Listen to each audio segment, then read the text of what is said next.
Yeah, what up, YouTube, LinkedIn, Twitter, Discord? We back, man. You know what it is, you know. It's another Docs Radio banger. It's me, realest recruiter in the game, so put some respect on my name.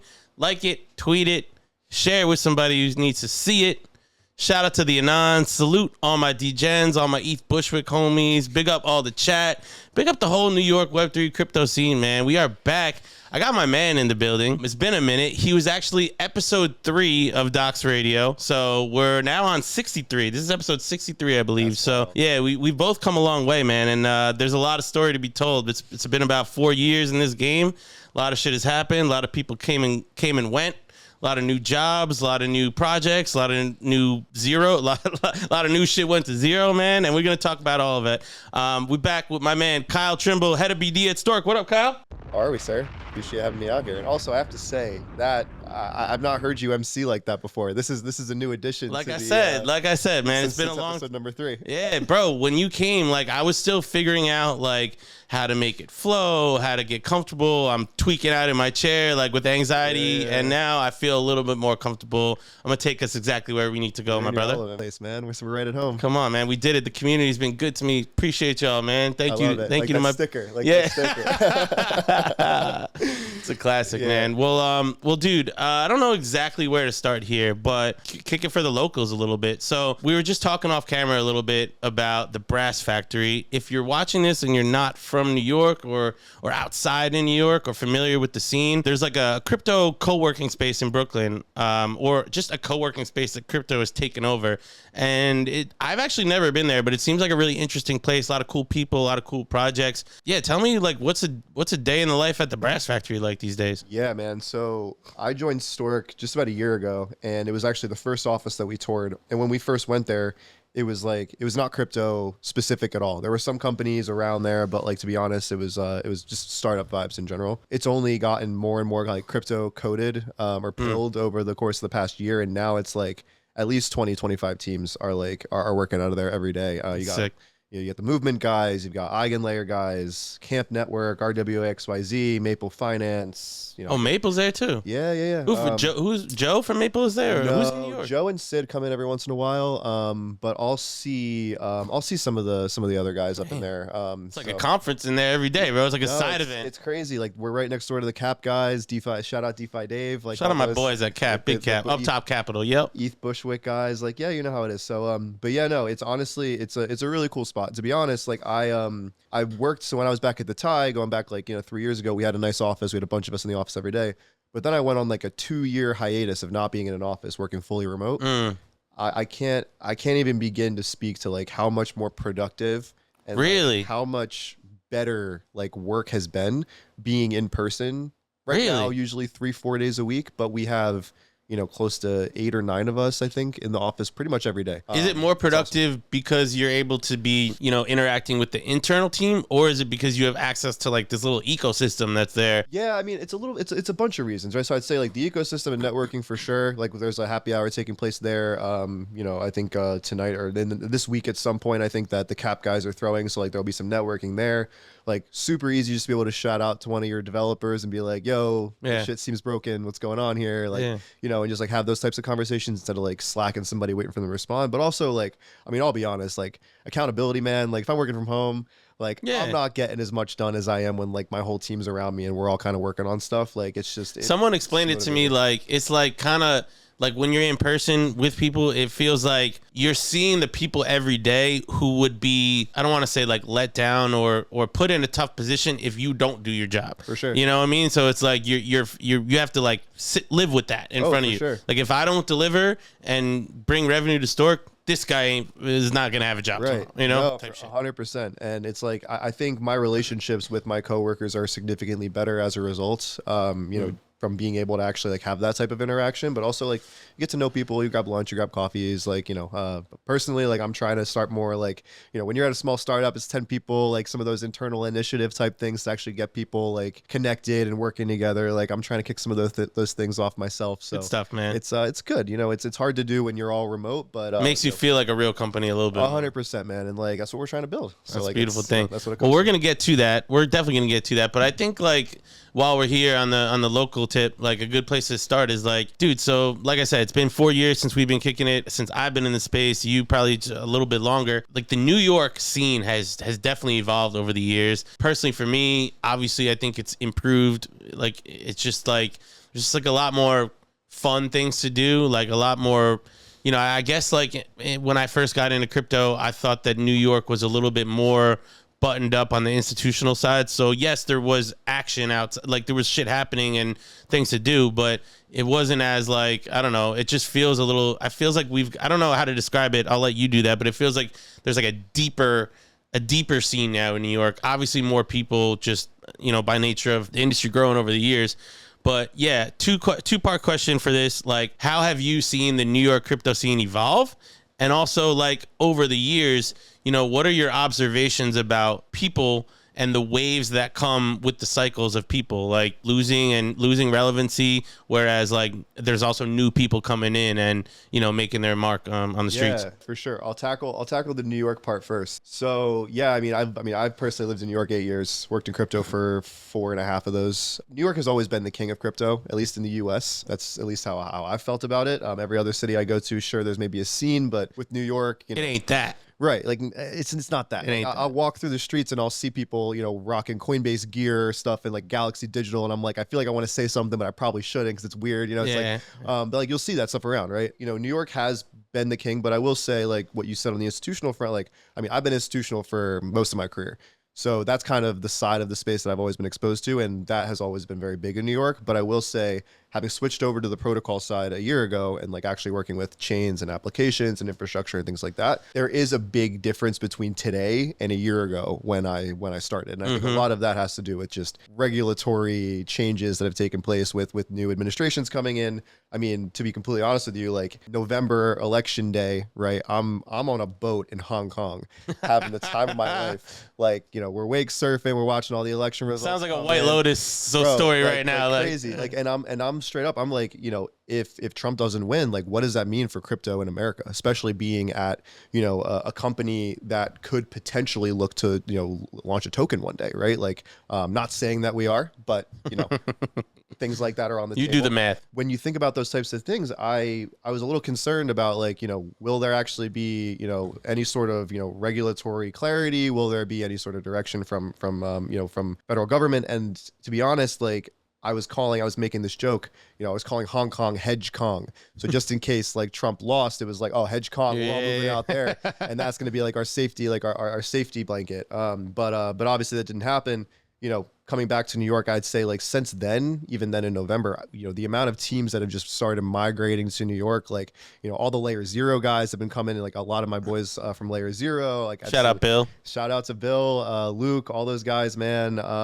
You know, you got like, I saw like the Morpho team, a lot of those guys are normally based in France. Like I saw a lot of those guys coming in. Like there's just a lot of different teams that you've seen move in over the course of the past, you know, just even 6 months. Yeah. So New York right now is, you know, you also see it with the conferences, right? You've got a lot of conferences now in New York with like, I love that Solana Accelerate, where it's highlighting crypto companies building in America. That's dope, man. It's awesome. Yeah. Like when I saw that, I was like, I can't believe this hasn't like been a theme of a conference before. Yeah. But I get it, and I love that it's happening right now, and I'm just, it just makes you feel good, right. You know? And as an industry participant, I do love to see companies that generate revenue and that are solving real problems being highlighted instead of scams. Yeah. Right? We do love to see that. Which is, bro, it's, I mean, just when you think like you got a good, you know, I'm making a good bet on this one. It's like, you don't always see it coming, man. I mean, we were just talking about a few offline. I won't name names right now, but some of the ones that,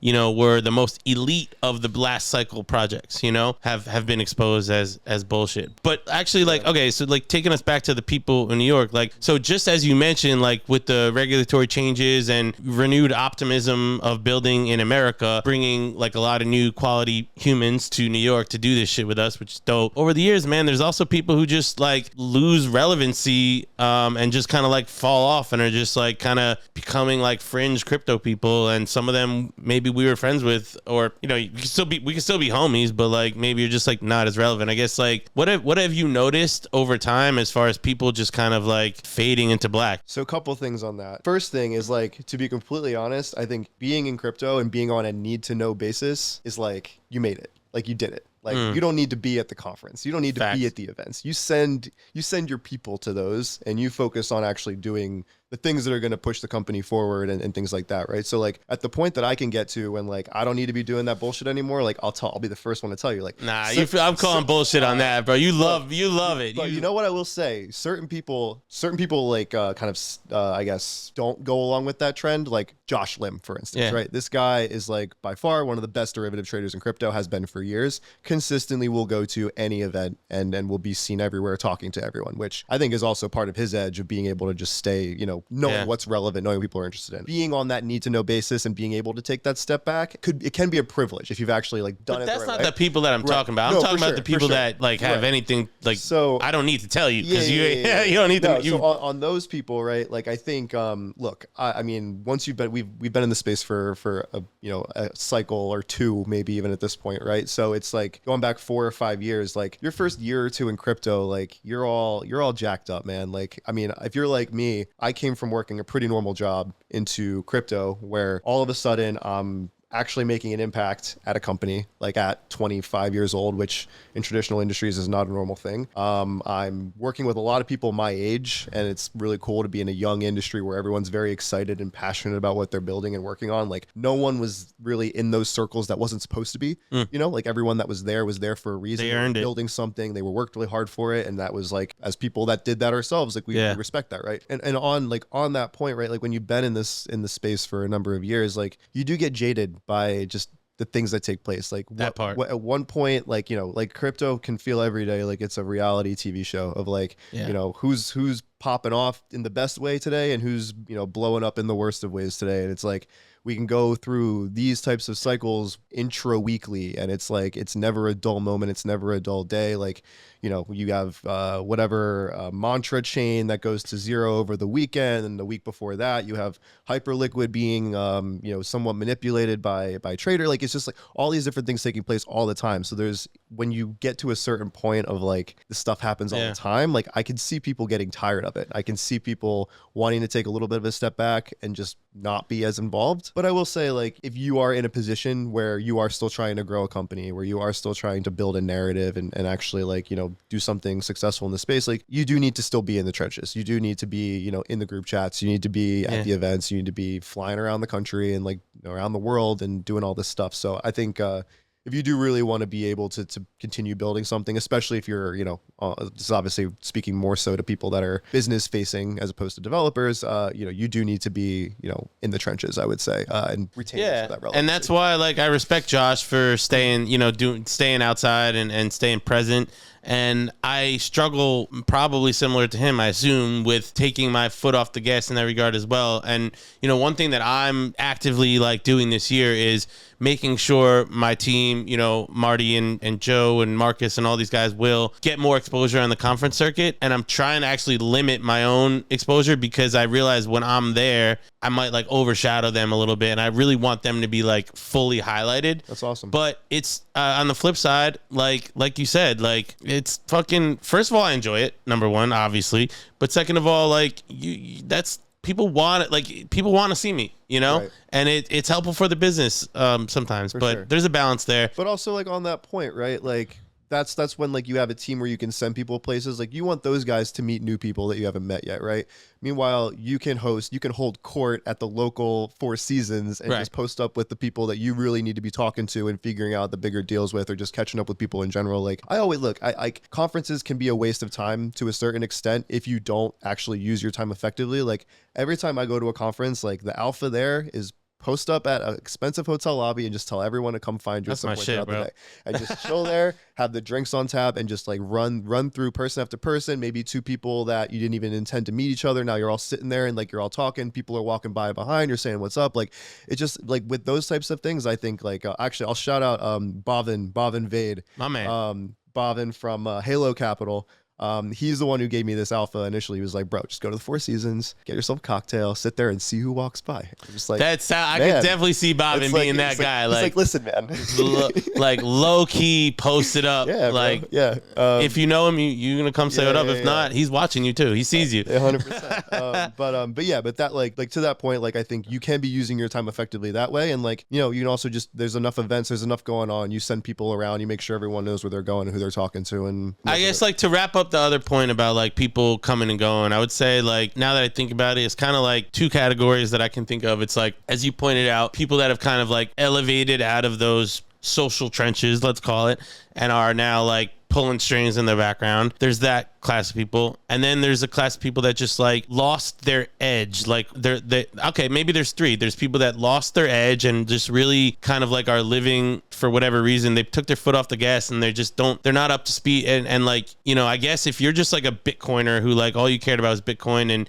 you never took the time to like understand ZK and all this other bullshit, like now you got a lot of homework to do and you might not be able to do it. I think you also hinted at this of just people getting disillusioned who are just like, you know what, I'm good on this, bro. Like, like I was turned on by it at first. I was excited, but like after seeing all this shit go to zero, like it's like, what the fuck are we doing here? No, for and sure. we all have our moments of feeling like that. There's also another tranche of people that I would have put myself in this category if we were talking about this stuff a year ago, or maybe a little over a year ago. I think there's a lot of being quote unquote relevant in this space is like, who do you represent? What are you doing? Where are you spending your time on? Facts. And if you're at a company that isn't bringing that out of you or giving you those opportunities, you can slowly start to kind of just fade from that relevance, right? Because you're not doing the deals that you're normally doing. You're not, constantly being out there like kind of wheeling and dealing the way that you would normally if you were at the place that was giving you the opportunity to do that. So for me personally, like, I worked at companies where things were quiet for a while. And I was trying to figure out different ways to put us in a position to win and to make money. And, whether I wasn't the right person for that role or whatever it was, like things didn't necessarily work out. But what I will say is like, since jumping over to a company where I feel like I understand our market, I understand our product, I've been able to sell it successfully. Like I've basically managed to put myself back into the position of feeling like, wow, like I'm like, I talk about Kyle from the tie, like on back in the day, like, that was Kyle with the cheekbones, with the high European cheekbones. God, bro. Shout out Alexis. Bro, I love her, man. Amazing. But there was like something clicked when I was there where like, Josh Frank just gave me like the full, like, just go for it and do what you got to do. And we did it and it was awesome. And I hadn't really managed to get back into a seat like that, I would say, until, the past year, where now I'm feeling like we're back. So. Yeah. I mean, I can feel the momentum at Stork is definitely happening. It's nice. I'm pitching now jobs for Stork out there in the market. And honestly, it's a really unique, interesting way to get signal on a project, is like just seeing how top quality candidates react to me. Just, hey, here's Stork, what do you think? Signal has been like very strong, not surprisingly, but also like I wasn't sure what it would be, but it's looking good. And we're gonna get into all things Stork, but for all the time that I've known you, you've like been an incredible like networker, like both, in a public capacity where like you're a recognizable face outside that people know, and like a more private capacity where like you'll do the 6-person dinner thing very well. And that's, as we all know, that's where some of the most productive conversations and the best relationships are born. But I've noticed that one thing I've never seen you try to do was like yap for attention on Twitter. And I respect that.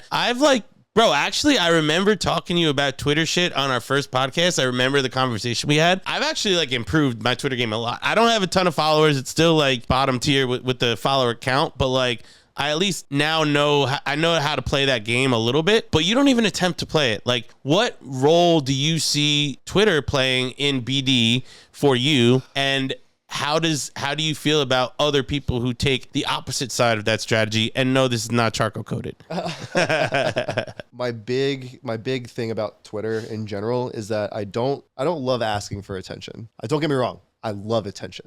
Just don't like asking for it. Nice. So for me, like, putting myself out there, putting my thoughts and things like that out there, like, you know, I'm happy to do it if like I think it's a banger. Like I'll tweet once every 3 or 4 weeks, and you know, I'll do okay numbers, and like it'll be something funny or like whatever. But like, look, I think that there is a role to play with respect to thought leadership. You're right. Thought leadership Right. is the thing. I agree. So for me personally, like I don't like to speak on something if I don't feel like extremely confident that I know exactly what I'm talking about. And I feel like that's part of the issue I think with Twitter is that just people riff on shit that they don't know anything about. And like you can't, and it's kind of stuff that you can't even acknowledge publicly, where it's like someone's claiming that this investor did this, like, you know, like this investor dumped this coin. It's like, well, I know for a fact because I talked to the guy at the trading desk that this is not who, like, but you can't tweet that, you know. Right. It's like, but it's at the same time, it's just the disinformation, people not really having an idea of what they're talking about. It's like that stuff kind of bothers me. But overall, do I think that, you know, having a Twitter presence could potentially improve, like, you know, my standing, you know, my company's standing? Like, for sure. And I think there is a way to do it. I mean, Does Meredith ever like ask? Does she want you to do that? Yeah. So we're supposed to tweet twice a week is part of like what we talk about with. It's crazy because that's like not it's even not even that much, right? at all. It's not even that much. But to be honest, like I do think that there's a muscle that There definitely is could a be muscle. flexing more, like, and working out more, which is, you know, writing, right? It's like I don't write a ton. I'll do like I'll write on Telegram all day, like I'll write long emails, follow-ups, all that kind of stuff, but it's not like longer form writing where you're actually just expressing an opinion. And to be completely honest, like maybe this is the motivation I need to I'll be start honest, doing that it, but like even if so, I'm more bullish pushing. If I was gonna push you to do something, I would push you to do long form writing over just tweeting. Fully understanding that yes, you get more attention and short term benefit for yourself and the project from the tweets, but to your point about having that muscle, like learning how to do long form like writing, and you know, it doesn't have to be anything crazy or like a white paper or anything like that, but like I feel like that skill can be chopped up and you know, sure. used in other ways that Yeah. are valuable. I mean, look, and I think my skills are, And people want to hear from you, bro. You're like a person that people like respect your opinions on shit. I don't know why, but I'm kidding. And also, you don't even fucking comment on other. It's like you're not like a reply guy. You don't like fucking care really too much. I to mean, to express be your fair, opinions. I am on that shit all day too. So it's like, Of course I'm you very are. much just like I'm in the weeds, bro. I think it's a good point because it is a muscle that I don't flex enough, and I should be. I absolutely should be. And I just overall, like, I think one of the reasons why I don't do it as much is because I think the things that I can speak on with the most confidence are soft skills. And I don't want, like, you know, there is a meta out there, the whole BD meta that has kind of been started by like proof of BD guys, and you know, has been perpetuated by other people and whatever it is. I don't. And we got to squash that shit, bro. We got to dispel the rumors, bro. We're not all these like. I think the meta has been interesting. It's funny. It's fun. I personally don't subscribe to it. I'm very much the kind of person who, like, I'm going to be good at my job. I'm going to do it, and you're just going to see the results. I'm not going to be out here like. See, that's a great narrative that needs to be pushed, bro. Like, But you know what I mean? Even like, by like acknowledging that is like the opposite of okay, that you ethos. don't have to say I'm the greatest BD and I'm just going to BD, but you could tweet shit that signals that without necessarily like Sure. It's being like, on your own how dick do you like that. tweet something to get attention Without, yeah. while signaling that that's the meta that you're trying to avoid? Like, I mean, let's not act like you are an active participant in the Web3 space. You are expected. You know what I'm saying? Like, it You're is an not wrong. expectation. You're Like, not wrong. no No. one's gonna look at you and be like, "Oh my God, Kyle!" Like begging. You know, I can't No, believe you're Kyle not- is like just you're not wrong. And to farming be, attention. To be honest, I think like even if I were to spend an hour or two a week just like ideating on these types of things, I do think there would be a net benefit overall. I think the muscle that needs to be flexed that you need to like teach yourself is like, what is the trigger that says, okay, this would be something that is worth tweeting or like worth sharing publicly. For sure. You know, my drafts are crazy. Like my drafts are awesome, bro. Because my rule is almost always, if I have a good idea, there's two parts to a tweet in my opinion. There's the content and there's the delivery. So it's like, what's the idea? What's the content? You can have sick content, but if you deliver it the wrong way, it's not gonna hit. It's not gonna pop off. So what I do is normally like the idea hits me, and then I put it in the drafts, and then like a couple days later, I'll like go through and I'll be like there's some format of tweet that I'm like have in mind, and I'll be able to match it up with some certain content and then be able to blast it out, and it'll do well. So like those, like I think at least that to that part of the science, I think I kind of understand. I actually like that. I actually like that breakdown. I never it's- thought about it like that, but it's very true. Yeah, but it's like, but that's like if I tweet just like off the cuff, like off the rip, like I'm not gonna like what I see, and I'm not gonna treat Twitter just like And personal dude, some soapbox, people you know? some people are naturally very fucking good at that. 100%. And 100%. God bless them. I'm not like that either. But also, I would say probably like the longer you sit on that idea, it gets stale, and you're like, fuck this. For That's sure. why your jabs are yeah. looking crazy right now. Yeah, because Twitter moves a million miles an hour. Like it's moves It's just not even relevant moves at subject the speed anymore. of crypto. You know, Yeah. it's crazy. But yeah, man, but I do think that it is good advice. I genuinely need to spend more time. As someone who focuses on like the substance of the craft of BD, like actually caring about doing good work rather than just like farming attention, I guess, like, how do you feel about people that do the opposite and that are just looking for likes and not really like building anything for real? Does that bother you? No, it doesn't say it bothers me. It's a function of a few different. I mean, look, everyone can do whatever they choose to do, whatever they want to do. Like that's completely up to them. For me, like I personally subscribe to the idea that, you know, I want to build something successful. That is more important to me than getting attention or anything else. You know, my job right now, I'm much more consumed in just day-to-day work that I'm, you know, need to justify to my CEO why I do what I do and actually deliver on KPIs and goals, as opposed to trying to prove to everyone else that I'm relevant or that I'm working on something cool. So I think, you know, for me, like I prefer to let the results kind of speak for themselves. You know, sure, are we going to talk a little shit when we see something on Twitter that we're like, you know, what is this guy talking about? Like whatever, like sure.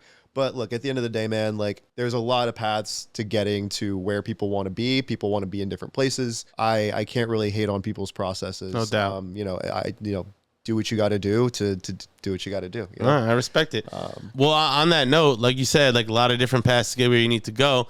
I mean, last time we sat down here in front of these cameras, we told your whole life story, which was like my idea for podcasting back in the day. Thank God we've moved on a little bit from that. So if anyone wants to know like the origin story of Kyle Trimble, refer to episode 3. But let's bring everyone up to speed. Like so as we mentioned a few times, you're working at Stork, the Oracle. I remember when you were interviewing for this job and a few others at the same time, you had a really diverse and interesting set of choices to choose from, or options that were potentially on the table. You had a bunch of like, you know, highly regarded institutional shops that could have taken your career in a different direction. I'll be honest, like when you mentioned Stork in the beginning, I didn't really see the vision exactly. And I was like, like you definitely didn't go for the biggest bag, which honestly, from my position as a recruiter, is usually a bullish sign, because usually if you don't go for the biggest bag, there's a reason. So yeah, tell me about your thought process when it came to choosing this project as compared to others that you had, and like what made you build conviction in Stork. 100%. It's funny. I feel like for some reason, a lot of friends come to me for career advice on things like this, because I've been through the process a number of times. I think, you know, one actually very interesting thing that I recognized about myself recently. Every job that I've worked in crypto, I've been the first salesperson at like basically in that company or division or whatever it is. So was Josh Frank's first sales guy at the TIE, was ADM's first guy at Matrixport, the only salesperson at Kemet, and was the only salesperson at Stork.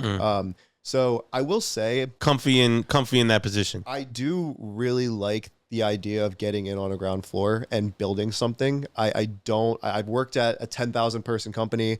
I've been part of a hierarchy, and you know, that's not to say that any company that's you're not the first salesperson is quite to that. There's a lot of middle ground there. 100%. There's a lot of middle ground. But I will say that like those types of opportunities really excite me. And I think for me, like the idea of going from, you know, an institutional salesperson to being maybe a slightly more senior salesperson to being like a head of, you know, sales, business development, partnerships, whatever it is, was really the goal that I wanted for myself, because I wanted to be able to point to a growth story that I could say, I'm responsible for this. Like that. And that to me, I think was the most exciting opportunity that presented itself with Stork. You know, I will say that, you know, Meredith, my founder, so she's a rock star. She understands oracles and the infrastructure and the market around this infrastructure better than anyone I've ever spoken to. She and I work incredibly well together.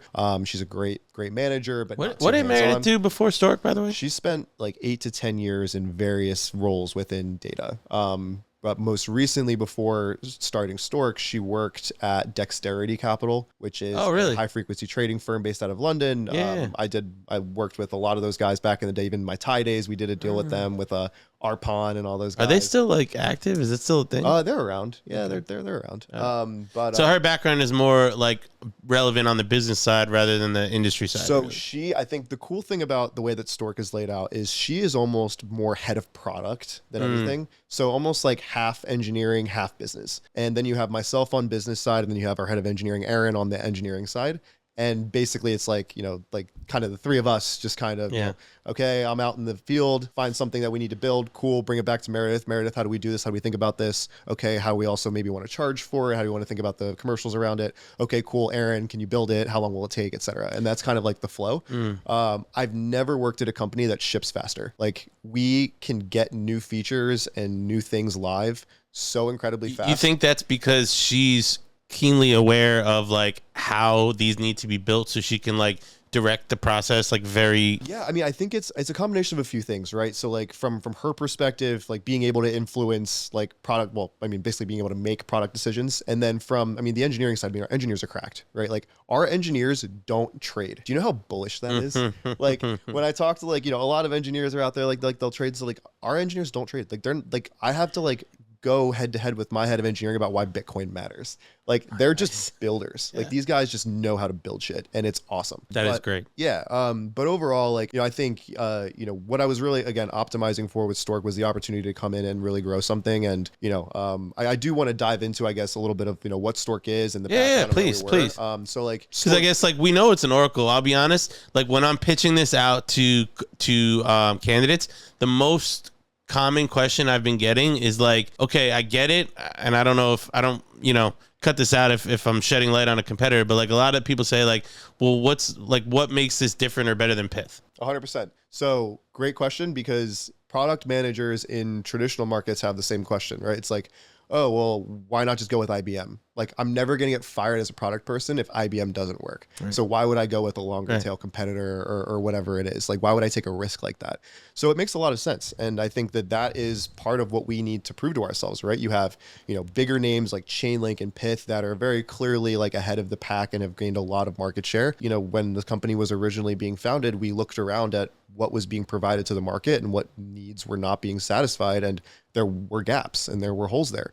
And that's ultimately what we, what we built towards. Effectively, what we've built is what we believe is to be the most performant Oracle in the space.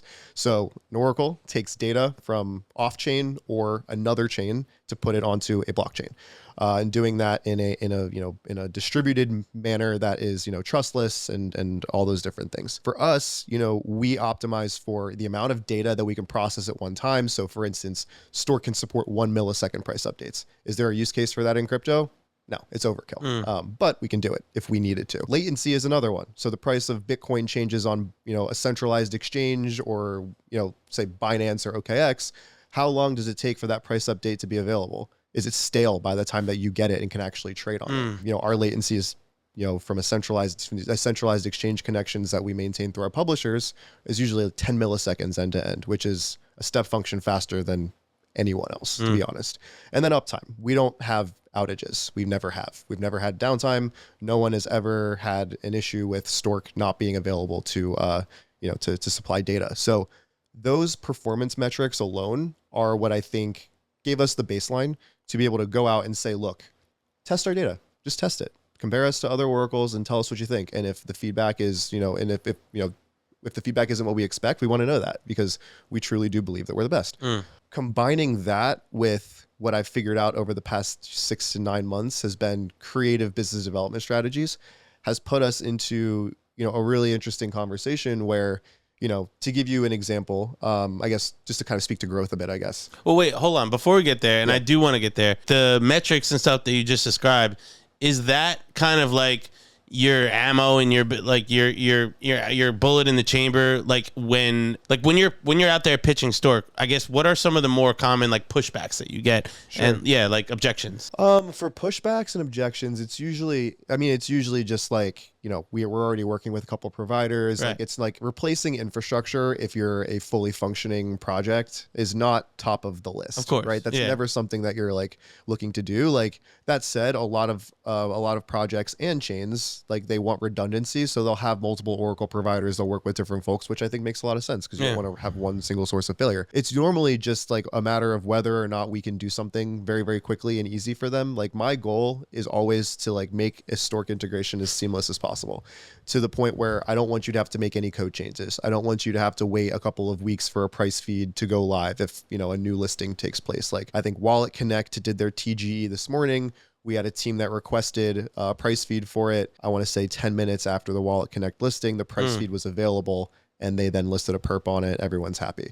So like those types of things are what usually helps us win deals. But at the end of the day, like we're still building up our, we're still building up our public image. We're still trying to put ourselves into the same conversations as, some of the larger guys. We don't have a token, which a lot of the larger guys do. And that usually is a pretty big lever for just attention in general. So, we are very much focused right now on trying to build a real business and to help as many teams and projects as we can. And we have a bunch of novel ideas that we're constantly cooking up to try to further that.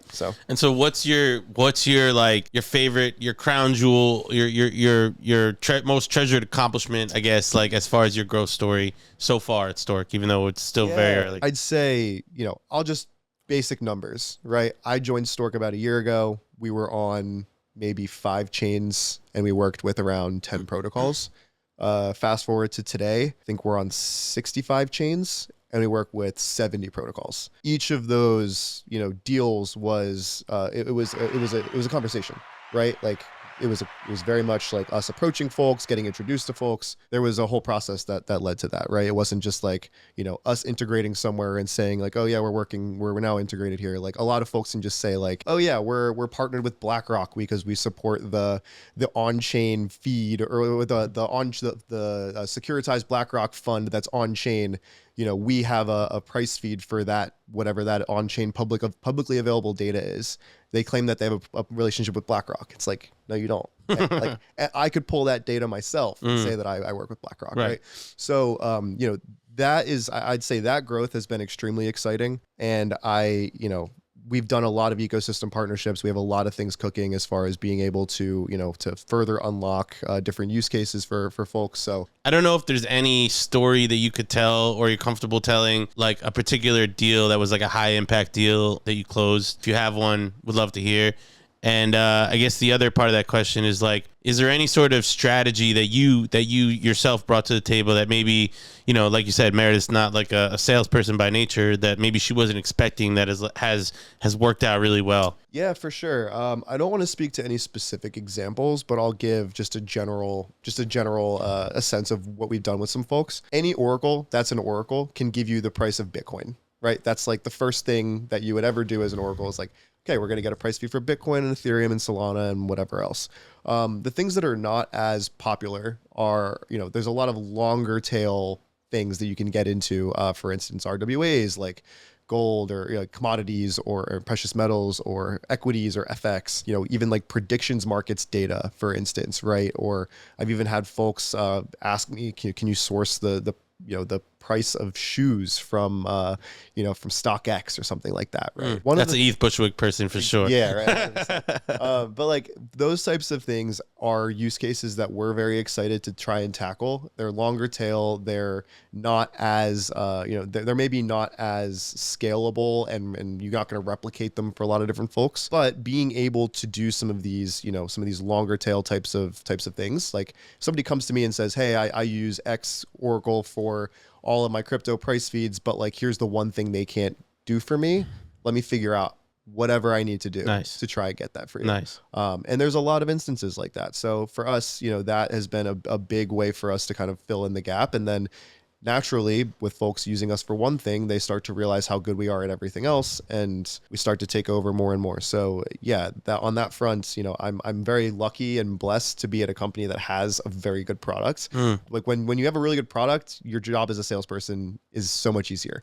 And that for me, that's something that like we need to run that back. Like, say that again. Like, no, if you're like, if you work at a company that has a good product, your job in life as a salesperson is incredibly easy. There's so many salespeople who say, fuck the vaporware product. If you give me $250K bag, I'll sell whatever you need, and it's so rare it's so rare to see that mindset of like, dude, I just want to work for a real company building something that I can like stand on and my customers will be proud to use and support. 100%. You know what I mean? And that, I will say, is probably the most exciting thing about what we do with Stork, is that we are trying to build a real company. Like, I know we sit in this plane of infrastructure providers that are launching tokens and all these different types of things. Like, the second you launch a token, like the idea of running a business becomes secondary, because the number one thing once you launch the token is, what is the price of that token? What do I have to do? What incentives do I have to put in place? What liquid funds do I have to pitch? What do I have to do to make sure that token price performs well? That is, quite frankly, like a battle, a battle or a paradigm, or just a shift in general in the company that, like, I'm not looking forward to that. I don't want to even think about that type of thing. Yeah, it changes the whole like energy. Right. But for us, it's like, if I can just focus on, doing the best job that I can, putting our tech in front of as many builders as possible and helping people build novel things and actually pushing the space forward, that makes me excited and happy. And that's what we've been able to do. So that's why I've fallen in love with what I do. So I guess the question still remains. So it wasn't when you were interviewing and trying to choose which project, like, it wasn't obvious that we would get to this point, or you hope, but you never fucking know. Whereas some of the other options you had were definitely way more established, and they might not be like product based like companies like this. They were more trading desks and things like that. But like, there was a more guaranteed chance of success. I would say. No, 100%. And I wrestled with the different things I had in front of me for a solid week. Like, I called everyone that I called Sony people. Pretty sure I called you up. We were talking through it. I talked to my mom. Like, I was very much in a space of like, it was not an obvious decision. Not know what to do. It wasn't. And a lot of people told me to go, call it the easier route, but the more established route. Because I was probably one of those people, and my mindset at that point would have been like, bro, like, you've been in the trenches for 3+ years now, grinding. Like, you've put in the work at the startups. Like, you deserve this easier job a little bit. And that's not, and that's bad advice. No, it's also like, it's not necessarily easier, right? It's just, it is like, it's easier in the sense that you don't need to prove who you are as a company, right? Like, when I first started at Stork, no one knew who we were. And I would still argue a lot of people don't really know who we are. I was doing outreach over Telegram and Twitter and Discord, just trying to get people to talk to me for the first 3 to 5 months. And then we started hitting a stride of like, oh, we need to approach these things differently.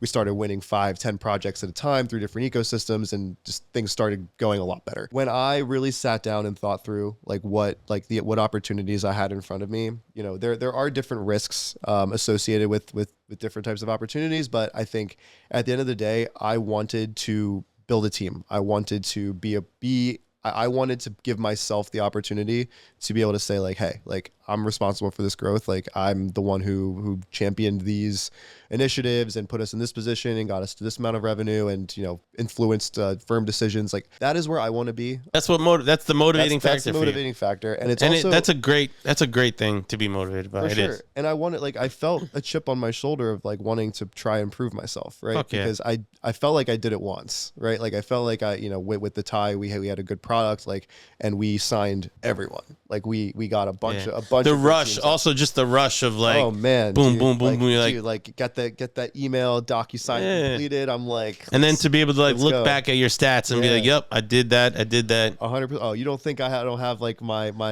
lifetime like P&L generated across different companies? Of course I do. Like, hell yeah, I love patting those stats every time I get something done, right? So it's like, I very much like wanted to be responsible, and I felt like for me, like, the next step of my career wasn't to be a part of a sales org. It was to build one.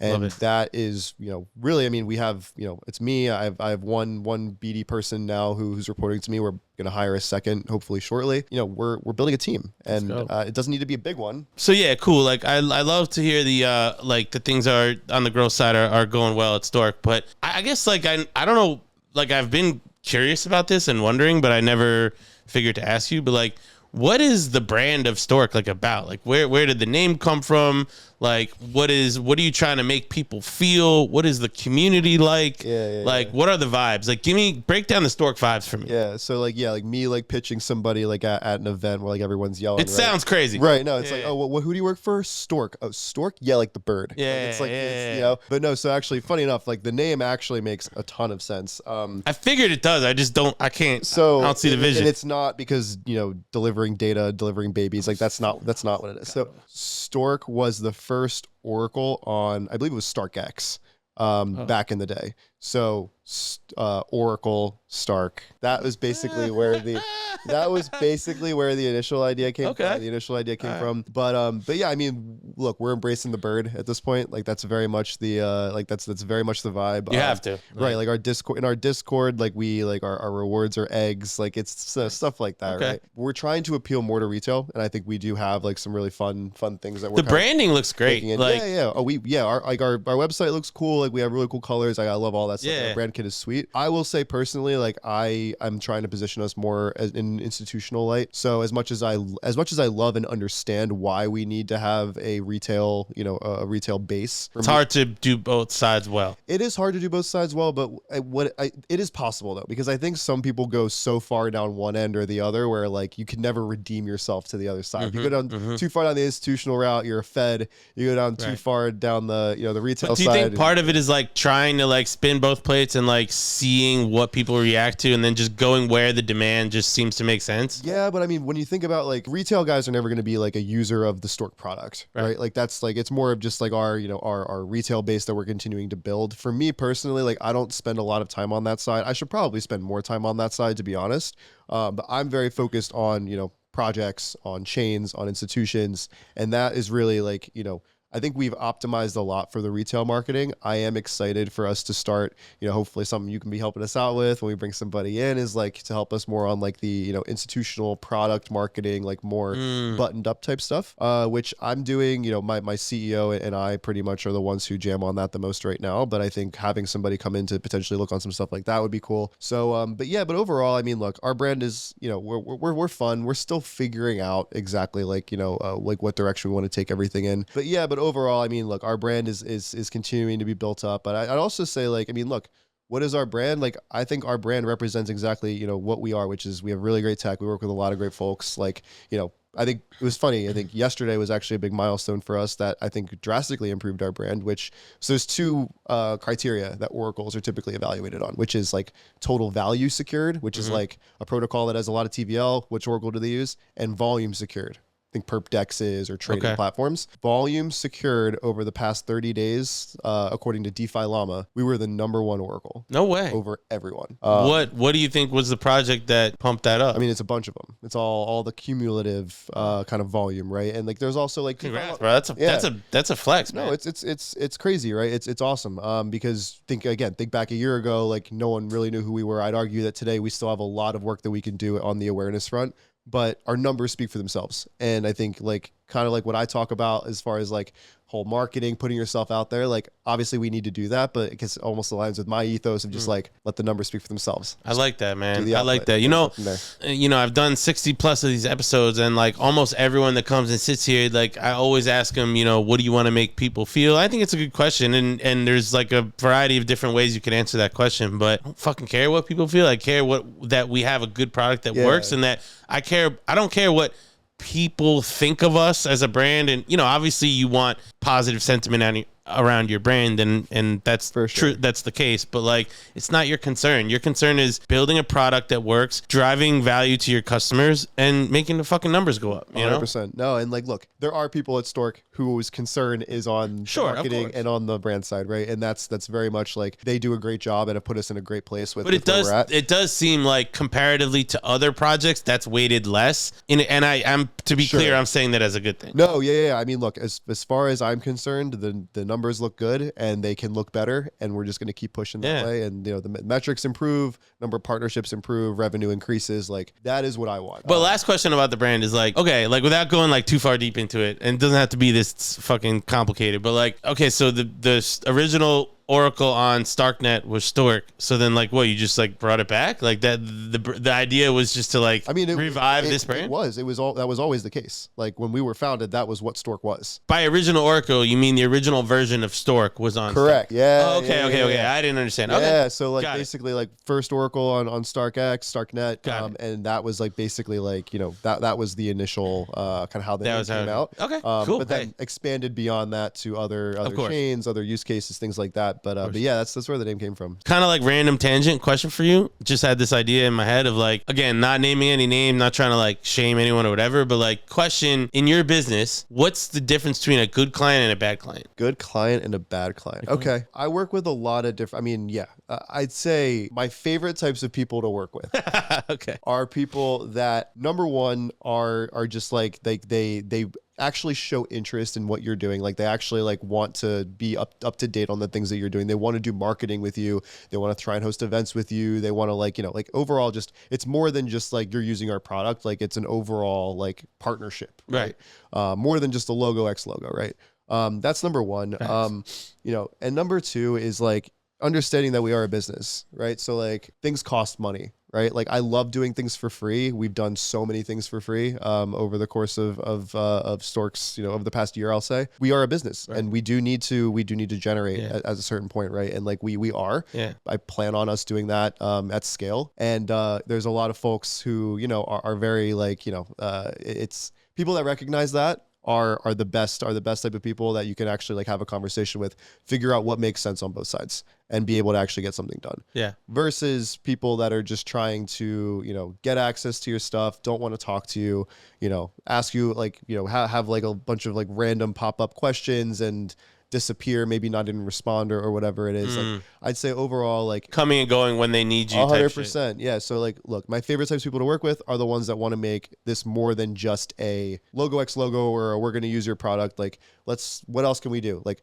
who can I introduce you to? Like, are you fundraising? Can I introduce you to investors? Like, are you looking to chat with other chains or projects? Like, can we host an event together? Should we do a Twitter Spaces? Like, and those types of things are what really excite me about working with different types of folks. And overall, I think makes partnerships a lot more fruitful. I agree. I mean, this wasn't something I looked for when Uptop was like in the earlier days, but like now this has become like a very highly weighted factor for me in how I manage clients. Like I'll give an example of on the good side is Nirav, like who we were talking about. Was I know he works at the Brass Factory. Like take my shoes off. Nirav, I know Nirav, I know for sure. Like when I'm not around, like and someone asks about hiring, like he's always gonna say something positive about me, and he's always gonna like make sure that I'm like received in a good light in a circle where I'm maybe not present or whatever. Bro, those are the people that I give discounts to. Like 100%. Those are the people that I prioritize over others. Whereas like there's other projects who like I'm like okay, like I'm obviously not gonna name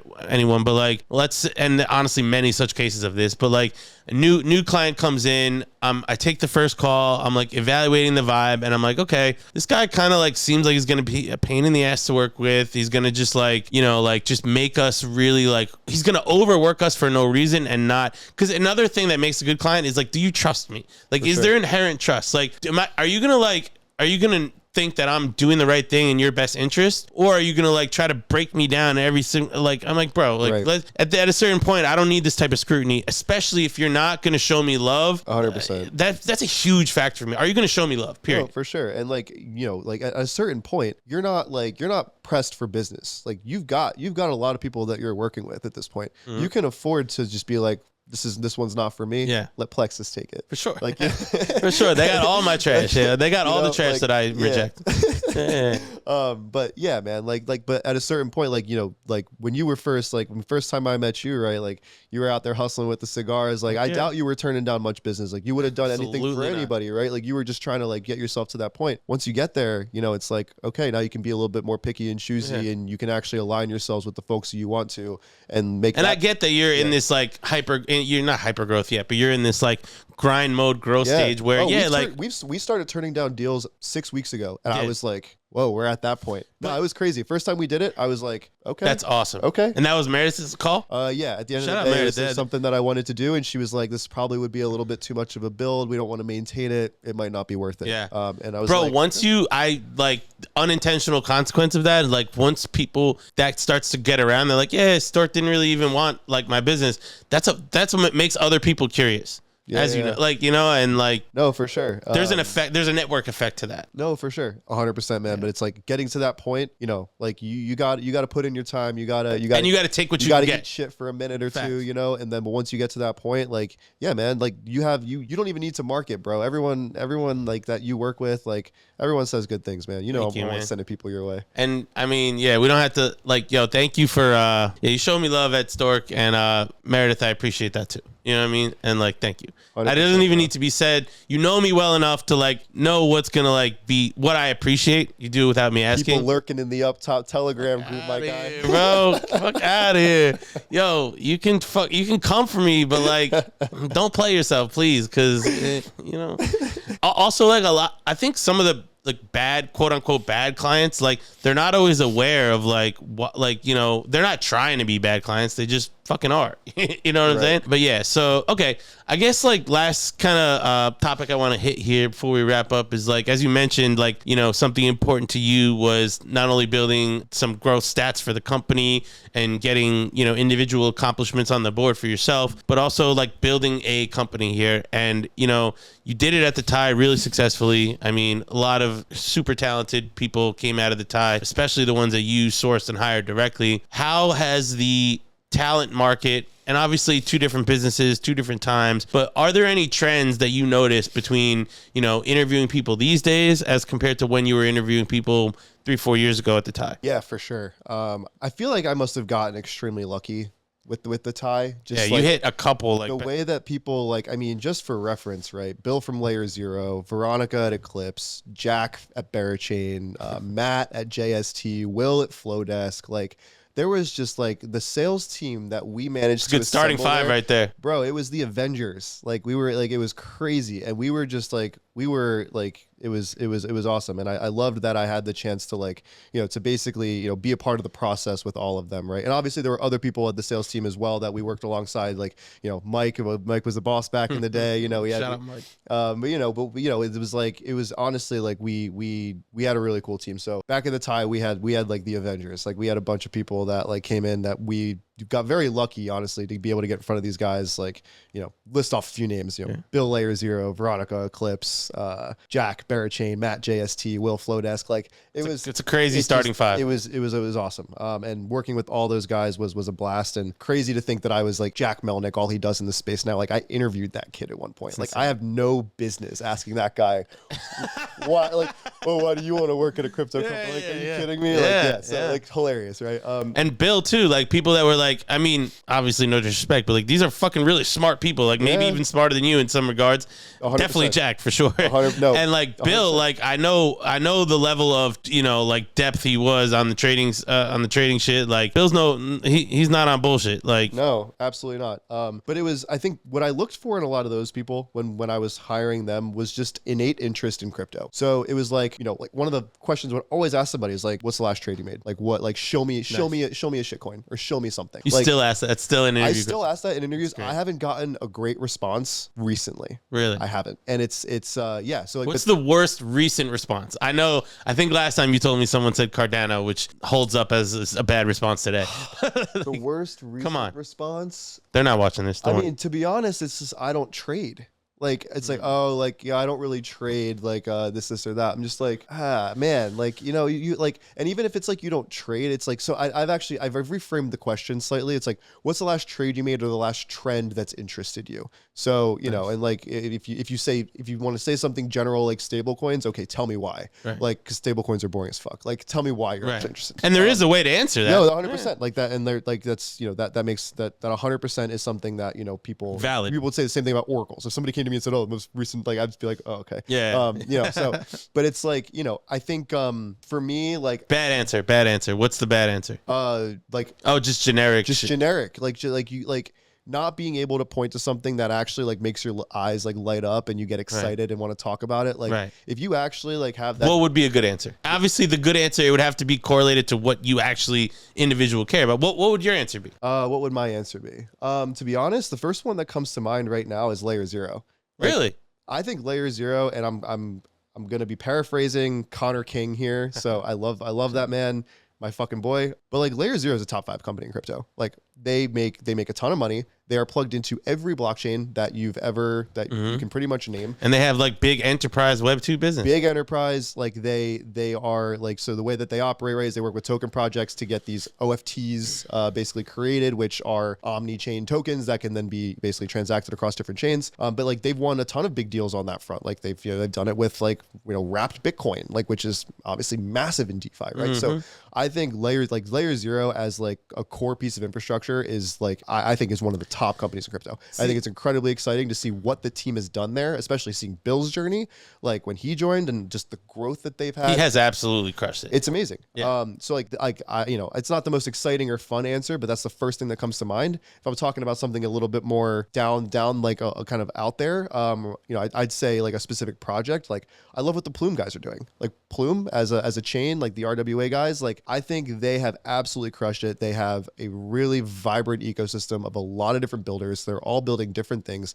They have native applications native applications and assets that can only be utilized on that chain. They have institutional partners lined up that are putting capital on the chain. And I think overall, like, their strategy of going out and, working with these builders and incentivizing them to build on Plume, going out and sourcing institutional capital from family offices and banks and whoever else, like, overall, I think that they put together an amazing operation. They're a great partner of Stork's. Shout out to Plume and a great partner of Up Top as well. Yeah. And I absolutely, like, I think that they are poised to be big to compete in a very big way. Okay. Christian, great cult leader founder. Cult leader founder. So what resonates with me with your answers, like, forget about the content of what you said.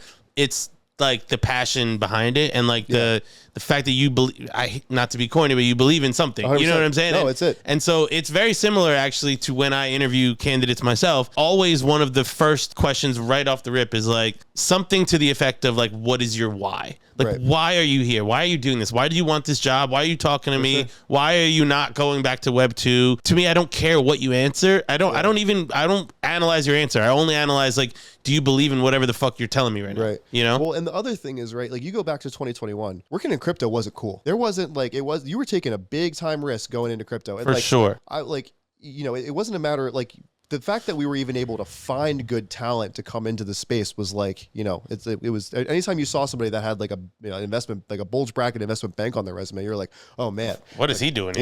What's going on there, right? So like, now I think crypto is, I wouldn't say it's cool, but I'd say it's gained a lot of more public appeal. So a lot of people, I think, might still look at it as like, I'm taking a big risk by going into crypto, and like, I can, like, maybe they're embracing the opinion that you could have had in 2021 today in 2025. Thinking like, oh yeah, like they'd be lucky to have a banker on their team or whatever it is. It's like, honestly, like, there's so many people that want to work in this space now. So I think it's definitely gotten harder.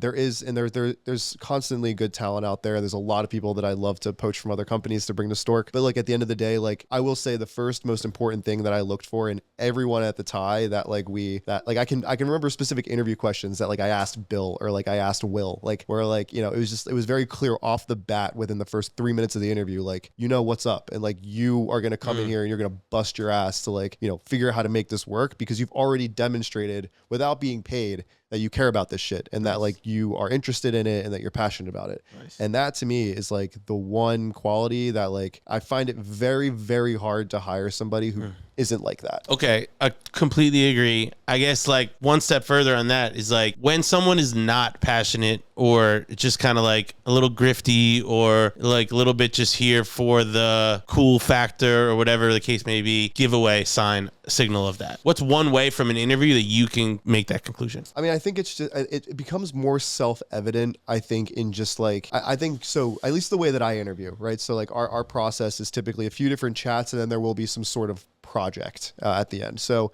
in the initial chats, I want to figure you out as a person. I want to figure out your vibe. I want to understand how you think you can help us and why you want to be a part of this team over others.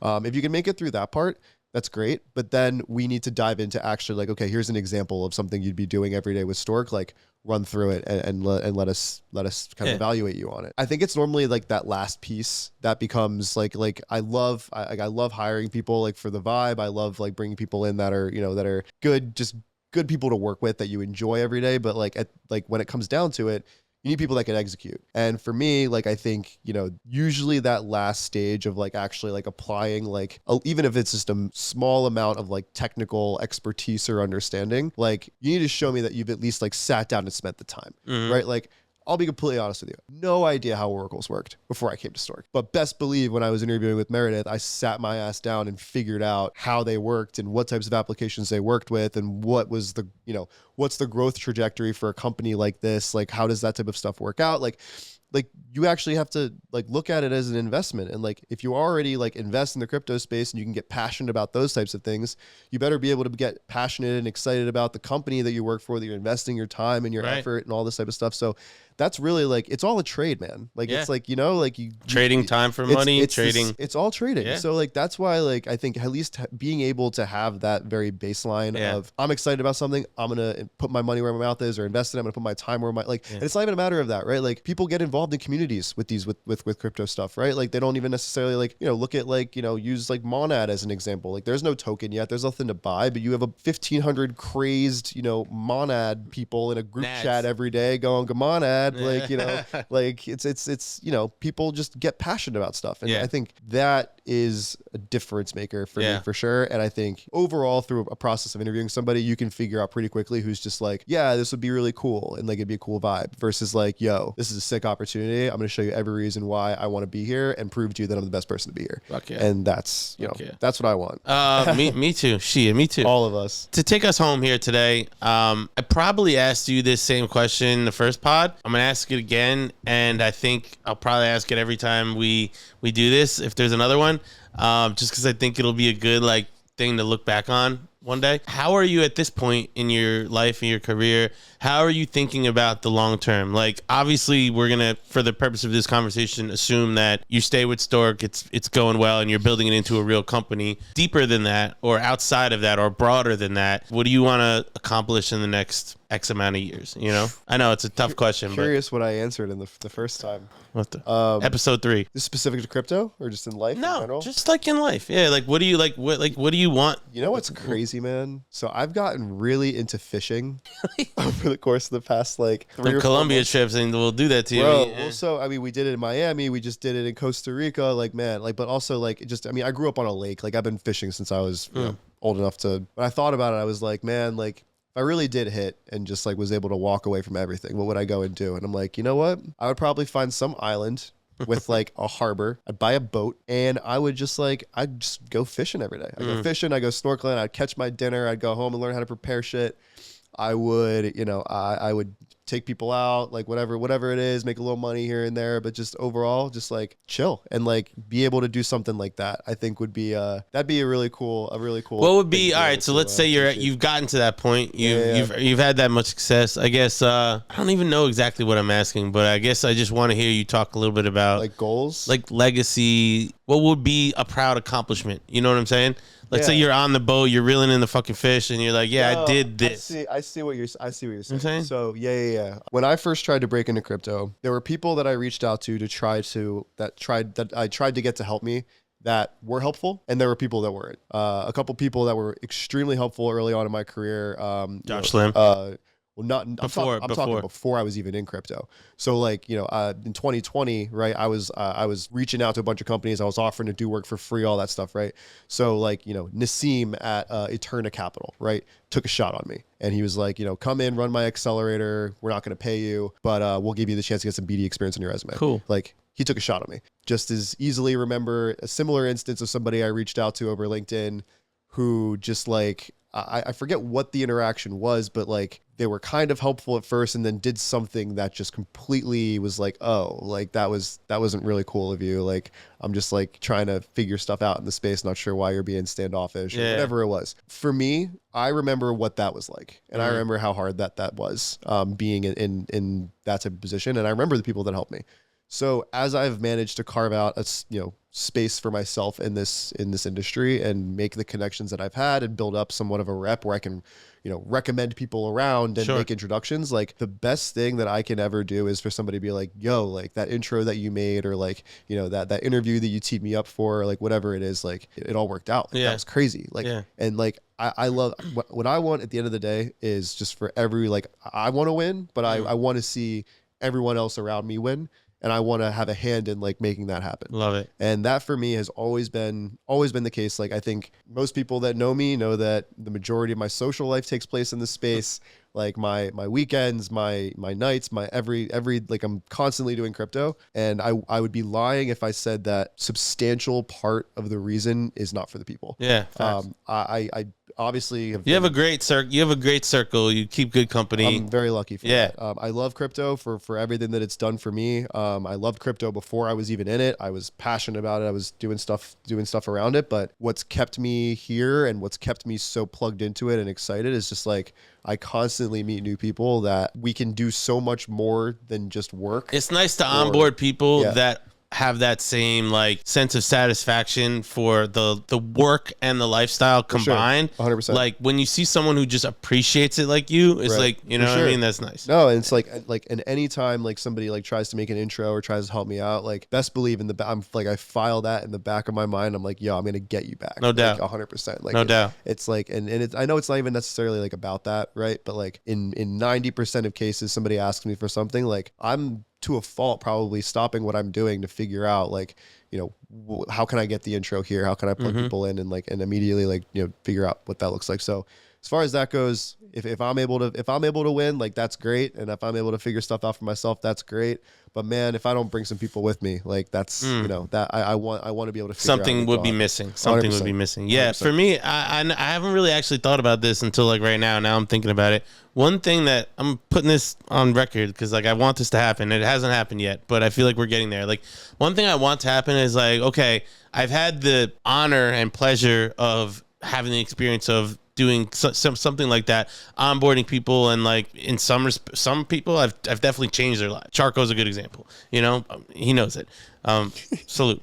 But like there's a few people like that where like, you know, like I brought them in and like they're really fucking grateful, and it's a good move. Like I'm proud to see them winning and all that. That's awesome. Now okay, using that same example, like now I take that person and I place them at a company, and the company is like number go up because of that person. Great. Feels really good. Now I got the fund, right? The up top capital shit. There are some clients where like, shout out Vita Protocol, bro. Have you heard of them? VEDA? Stablecoin? No, like a vault. Bro, we've placed like, I'm not kidding, like 75% of that team is through us. They're killing it right now. Absolutely killing it. And you would like it because they have I interviewed the founder. I haven't published it yet, but what you would like is that you don't know them because they don't care about being known. They care about having a good fucking product and making a lot of money, which they do. Yeah. So you would fuck with this guy. I got to introduce you to them. But anyway, like, so I guess what would be cool would be to have the level of positive impact on a project where I place, you know, half or more of the team, so I know that like it's not just one person. I've had bigger scope of impact in that regard as far as people, and maybe I invested early from a venture standpoint, and like so really just really being like, I just want to be more impactful, full life cycle of a project rather than just one or two people here and there. 100%. You know, I mean, activist investing is a thing, right? Like, and you like being in the position that you're in, being able to like basically plug talent in, like, you know, especially if you like invest in a company early, people should take your opinion very seriously. If you're like, yo, like based on all the things that we've seen and talked about in the past, I think this person would be a rock star for you guys. Yeah. Right? And like you have a vested interest in making sure that that works out. Exactly. You know, more so than just the revenue that you'd get from the placement, but from your investment in the company, right? So no, for sure. I think that, and I think overall, like I have a couple friends who are doing this more and more now, like activist investing, where you take a big position and then get close with the team, make sure that they're plugged in. I think that's a Connor thing. That's Connor for sure. I wasn't even going to say his name.